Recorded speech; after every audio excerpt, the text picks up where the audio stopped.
राम राम साहब। परमादरणीय कांग्रेस के अध्यक्ष महोदय श्री मल्लिकार्जुन खड़गे,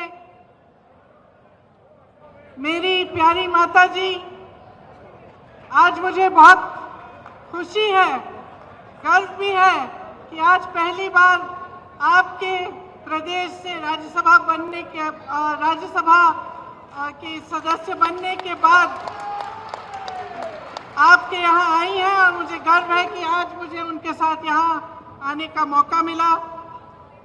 श्री अशोक गहलोत जी, श्री सुखजिंदर रंधावा जी, श्री सचिन पायलट जी, श्री गोविंद दोतासरा जी, मंच पर विराजमान सभी नेतागण, मेरे प्यारे कार्यकर्ता बहनों और भाइयों, आप सबका इस सभा में बहुत बहुत स्वागत। आज ये मौका है कि हम अपनी पार्टी का घोषणा पत्र आपके सामने रख रहे हैं। आपने देखा होगा कल एक सभा हुई थी दिल्ली में और ये घोषणा पत्र देश के सामने रखा गया। इसे हमने न्याय पत्र का नाम दिया है ताकि ये स्पष्ट हो कि ये सिर्फ घोषणाओं की एक सूची नहीं है जिन्हें हम चुनाव के बाद भूल जाएंगे। ये एक संघर्ष की आवाज है, इस देश की आवाज है जो आज न्याय मांग रही है। और इसका मतलब क्या है? देखिए, आज की परिस्थितियां क्या है आप मुझसे अच्छी तरह जानते हैं। बेरोजगारी चरम पे है। 45 सालों में इतनी बेरोजगारी नहीं रही जितनी आज है। आपने 10 सालों से मोदी जी की सरकार देखी, भाजपा की सरकार देखी, और अगर आप एक दूसरे से पूछते हैं, अड़ोस पड़ोस के घरों में जाते हैं, अपने घरों में खुद झांक के देखते हैं, तो क्या पता चलता है क्या किया इन्होंने बेरोजगारी को हटाने के लिए? बड़े बड़े वादे किए थे, बड़ी बड़ी घोषणाएं की थी, एक भी पूरा नहीं किया। आज बेरोजगारी बहुत ज्यादा है और इन्होंने क्या किया? अग्निवीर जैसी स्कीम लाई जिससे वो बच्चे, वो नौजवान जो मेहनत करके रोज रोज वर्जिश करके टेस्ट लेते हैं सेना में जाने के लिए, उनकी आशाएं टूट गई। पेपर लीक हो रहे हैं हर प्रदेश में। जहां देखिए नौजवान मुश्किल से पढ़ाई कर रहा है, माता पिता कमाकर उसको मुश्किल से लोन लेके कैसे भी उसकी पढ़ाई करा रहे हैं, उसके ट्यूशन करा रहे हैं। पेपर लीक हो जाता है, नौकरी नहीं मिलती। ये परिस्थितियां हैं। आज महंगाई की ये परिस्थिति है कि ठीक है, चुनाव आने लगा तो 2 महीने पहले इन्होंने गैस सिलेंडर का दाम कम कर लिया, लेकिन इतने सालों से क्या दाम था? इतने सालों से आप क्या देख रहे हैं? आपका अनुभव क्या है? मेरी बहनें जानती हैं, त्योहार आता है घबराहट होती है कि कैसे खर्चा करेंगे, लिपाई पुताई कैसे कराएंगे, त्योहार के लिए नए कपड़े कैसे खरीदेंगे, दुकान जाएंगे क्या खरीद पाएंगे। ये परिस्थितियां हैं। किसानों की क्या परिस्थिति है? किसान सड़क पर आंदोलन करता है, प्रधानमंत्री जी उनकी सुनवाई ही नहीं करते। जीएसटी से मारा जा रहा है, हर चीज पे जीएसटी लगी जा रही है। पेट्रोल डीजल के दाम आसमान छू रहे हैं और किसान अपनी मेहनत से अपने बच्चों को पढ़ाता है, लिखाता है, कोशिश करता है, पूरी अपना पसीना बहाता है, अपने बेटे को सेना में भेजना चाहता है, वहां पे भी रुकावट, कमाई में भी रुकावट, महंगाई बढ़ती जा रही है, बेरोजगारी बढ़ती जा रही है। और एक अनोखी बात है, आपने देखा होगा पिछले 5 सालों में क्या इन चीजों की, ये जो परिस्थितियां हैं आपके, ये जो संघर्ष है, क्या इनके बारे में आपको टीवी पे कुछ दिखता है? क्या मीडिया में दिखता है? क्या अखबारों में पढ़ने को मिलता है कि भाजपा की सरकार आते ही राजस्थान में चिरंजीवी स्कीम बंद हो गई, कि 25 लाख की आपको बीमा मिल रही थी स्वास्थ्य के लिए, कांग्रेस पार्टी दे रही थी, और आज 5 लाख हो गया है? क्या ये चीजें आपको पढ़ने को मिलती हैं? क्या इसके बारे में आपको जानकारी मिलती है? तो परिस्थितियां इतनी खराब हैं देश में, जो गरीब है उसके लिए कोई सुनवाई नहीं है, उसके लिए कोई आगे का रास्ता ही नहीं है। बड़े बड़े उद्योगपति हैं, आपने खुद देखा किस तरह से महलों में रह रहे हैं, उनकी शादियां किस तरह से होती हैं, और देश की जितनी भी संपत्ति है उनको सौंपी जाती है। उनके हजारों करोड़ के जो लोन है वो माफ हो जाते हैं, किसान के 10,000 के लोन के लिए किसान आत्महत्या करता है। ये परिस्थितियां हैं आज, लेकिन आपको जानकारी नहीं मिलती। आप टीवी देखते हैं तो अच्छी अच्छी चीजें दिखती हैं, सिर्फ होर्डिंग देखते हैं तो बड़ी बड़ी अच्छी अच्छी चीजें दिखती हैं, क्योंकि सबसे भीषण जो प्रहार है आज वो आपकी जागरूकता पर हो रहा है, जनता की जागरूकता पर हो रहा है आक्रमण। चाहे वो मीडिया की तरफ से हो, टीवी की तरफ से हो, भाजपा की पूरी जो मशीनरी है उसकी तरफ से हो, तो जानकारी आपको मिल नहीं रही है सही। जनता सोच रही है कि किसी का तो भला किया होगा, अच्छा अच्छा दिख रहा है, इश्तिहार टीवी पे दिख रहा है सब कुछ, तो किसी का तो भला हुआ होगा, इसीलिए ये सब हो रहा है। लेकिन असलियत क्या है, इसको पहचानने का अब समय आ गया है। आपको सिर्फ ये सुनाई देता है 400 पार, आपको सिर्फ ये सुनाई देता है कि मोदी जी कहाँ भ्रमण कर रहे हैं, कभी आसमान में, हवा में, हवाई जहाज में उड़ रहे हैं, कभी समुंदर के अंदर जाके नीचे, पानी के नीचे हैं। तो यही दिख रहा है आपको, लेकिन आपको ये नहीं दिख रहा कि आज इस देश की असली परिस्थितियां क्या है। ये सिर्फ आपको अपने जीवन में दिख रहा है, अपने अनुभव में दिख रहा है, सिर्फ आपके संघर्ष आप पहचान रहे हैं, इस देश की सरकार इसको पहचान नहीं रहे। आप जानते हैं कि 10 सालों में जहां जहां आपको तकलीफ हुई वहां कोई आपकी मदद करने के लिए नहीं आया। जितनी भी स्कीमें हैं बड़े बड़े उद्योगपतियों के लिए बनी हैं, ये कहते हैं आपको 5 किलो राशन देंगे, लेकिन आपको रोजगार नहीं देंगे, आपके बच्चों को अपने पैरों पे खड़े होने का मौका नहीं देंगे। तो आपको अब जो समय आ गया है कि आपको जागरूक बनना है, यह आप बहुत अच्छी तरह से समझ लीजिए। जब हम न्याय की बात करते हैं, हम ये कह रहे हैं, ये पहचान कर कह रहे हैं कि आपके जीवन में अन्याय हो रहा है, चाहे वो गरीब हो उसकी सुनवाई नहीं है, चाहे कमजोर हो उसकी सुनवाई नहीं है, मजदूर की सुनवाई नहीं है, आज स्त्री की सुनवाई नहीं है, उसकी कहानी कोई नहीं सुनाता, आपको कहीं नहीं दिखेगा मीडिया में, टीवी में। और भाजपा के नेता आपसे ये बातें नहीं करेंगे। चाहे ड्राइवर हो, ऑटो का ड्राइवर हो, चाहे माली हो, चाहे बढ़ई हो, चाहे हस्तकला में कोई काम कर रहा हो, इनकी कहानियां आप सुनते नहीं हैं। इसीलिए हमने अपने जो न्याय पत्र में लिखा है वो इन्हीं की कहानियों के तहत, इन्हीं के अनुभव पर लिखा है। आपकी ही आवाज है इस घोषणा पत्र में, इस न्याय पत्र में। भाजपा के नेता मोदी जी एक खोखले संसार, एक खोखली दुनिया में रह रहे हैं, गाजे बाजे में, शोहरत में। आपको सिर्फ अच्छा अच्छा दिखता है, बड़ी बड़ी इवेंट बाजी दिखती है, सच्चाई छुपाने के लिए है ये।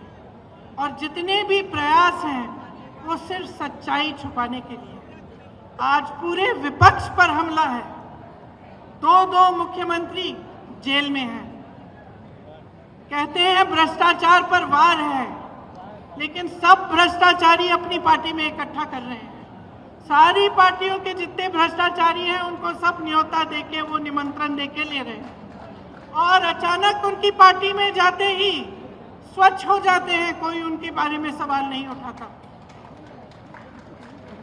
तो ये बहाना है, ये पूरा बहाना है कि इनकी दुनिया सक्षम रहे, बड़े बड़े उद्योगपतियों की, इनकी, और वो भी गिने चुने उद्योगपति हैं, सारे उद्योगपति नहीं हैं।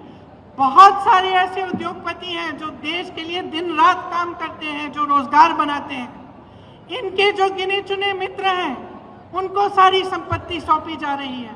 ये उन दूसरे उद्योगपतियों के साथ भी अन्याय है। तो ये पूरी जो परिस्थितियां हैं देश की, इनको समझने की बहुत खास जरूरत है। आज जो आप वोट डालने जा रहे हैं, वो वोट इस देश के लोकतंत्र को बचाने के लिए जा रहा है। अब ये बात आपने बहुत सुनी होगी और कभी कभी आप पूछते भी होंगे कि भाई कैसे हमारा लोकतंत्र असुरक्षित कैसे है। तो ये असुरक्षित इसलिए है क्योंकि जितनी भी ऐसी संस्थानें हैं और जो बड़ी बड़ी इंस्टीट्यूशंस हैं जो लोकतंत्र को बचाने के लिए हैं, उनको कमजोर किया गया है, उनका गलत तरह से इस्तेमाल हो रहा है। आज ये नौबत आ गई है कि जनता को ईवीएम पे भी भरोसा नहीं है। जनता ये भी नहीं जानती कि अगर वोट डालेंगे तो क्या हमारा वोट सही तरह से डलेगा कि नहीं। तो इन परिस्थितियों के बीच जो हमारा न्याय पत्र है, इसमें हमने कुछ ऐसी घोषणाएं की हैं जो हम चाहते हैं कि जब हमारी सरकार आएगी हम आपके लिए करके दिखाएंगे। इसका प्रमाण ये है कि हमने प्रदेशों में करके दिखाया है। जिन प्रदेशों में हमारी सरकार रही उनमें राजस्थान भी था। आपने देखा कि राजस्थान में किस तरह से जो स्कीम लागू करवाई थी, और जैसे मैंने कहा चिरंजीवी जैसी स्कीम है जिससे आपको पूरी तरह से स्वास्थ्य की सुविधाएं मिलती थी। तो हमारे न्याय पत्र में किसानों के लिए 5 गारंटी हैं। एमएसपी को हम कानून बनाएंगे, गहलोत जी ने भी आपको बताया। स्थायी कृषि ऋण माफी का आयोग बनेगा, मतलब एक स्थायी आयोग होगा और आपके जो ऋण हैं, जो छोटे किसानों के जो ऋण हैं जो आपके माफ नहीं होते हैं, उसके लिए वहां सुनवाई होगी। फसलों का नुकसान होने पर 30 दिनों में सीधे बैंक खाते में भुगतान होगा।